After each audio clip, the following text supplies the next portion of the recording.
गंगापूर तालुक्यातील झोडेगावमध्ये ग्रामपंचायतीच्या हलगर्जीपणामुळे नागरिकांच्या आरोग्याचा प्रश्न गंभीर बनला आहे।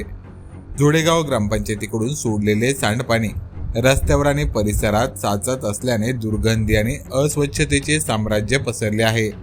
मी सध्या आहे झोडेगाव येथे। या ठिकाणी ग्रामपंचायत आणि ड्रेनेज लाईन आहे, याची सांडपाण्याची व्यवस्था न केल्यामुळे नागरिकांच्या जीवाला आरोग्याचा धोका निर्माण या ठिकाणी झालेला आहे। या सांडपाण्यामुळे नागरिकांना रोजच्या जीवनात मोठा त्रास सहन करावा लागत असून पायी चालणेही कठीण झाले आहे। विशेष म्हणजे शाळकरी विद्यार्थ्यांना आणि वृद्ध नागरिकांना या परिस्थितीचा सर्वाधिक फटका बसत आहे।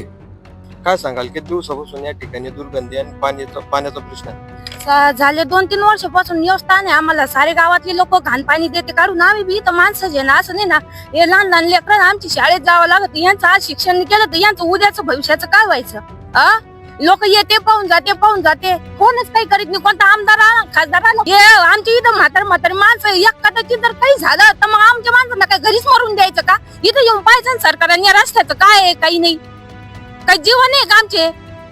आपली काय मागणी आहे? हे रस्ता पाहिजे आम्हाला। आमचे इतके हाल आहेत, आम्हाला चालता येत नाही, रिकामा चालता येत नाही, आणि पावसाळ्याचा नाही, उन्हाळा पानकाळी रस्त्याला पाणीची कस काय जायचं, आम्हाला इतका त्रास आहे।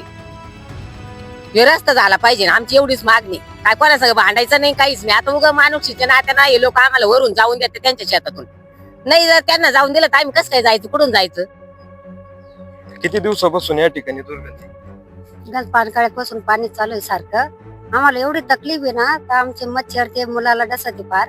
सकाळी एक सापाचं पिल्लू पण निघलं होतं, मी स्वतः मारलं। इतके ढोराला मच्छर ते डसते ना, सकाळी झाडता पण येत नाही, इतकी तकलीफ। आमची मुलं कसं काय शाळेत जायची?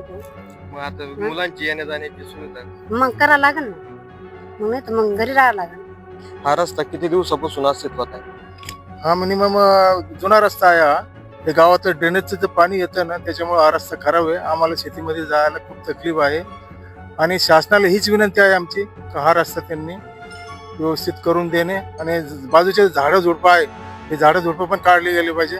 आम्हाला अक्षरशः रस्ता म्हणजे वावरात जाण्यासाठी नाहीच आहे, फक्त इतर लोकांच्या वावरातून सहारा घेऊन आम्ही त्या आमच्या वावरामध्ये जातोय।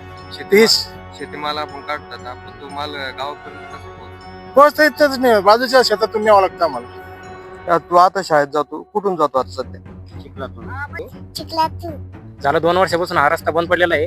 आम्हाला रस्ता जाण्यासाठी खूप अडचण आहे। आमचे पेशंट, आमचे पोरं शाळेतच जात नाही, आणि गावातील पूर्ण पाणी सांडपाणी इकडे काढून गेलेलं आहे। या रस्त्याची दखल घ्यावी ही विनंती आहे।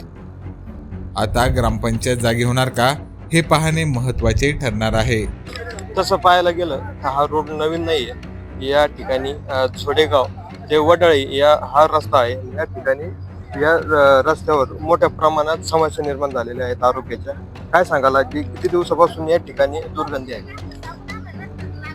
आम्हाला रस्ता लागतो, आम्ही म्हातार माणूस, आम्ही कुठून जावा? आम्हाला तुम्ही सांगा ना, आम्ही कुठून जावा? आम्हाला ठोकरा लागत, आम्ही बदावत पडतो चिडून, आणि आमचे किती हे होतं म्हणजे आजारी पडलं, आम्ही काय करायचं मग? येऊ काय सांगाल, काय किती दिवसापासून बंद आहे?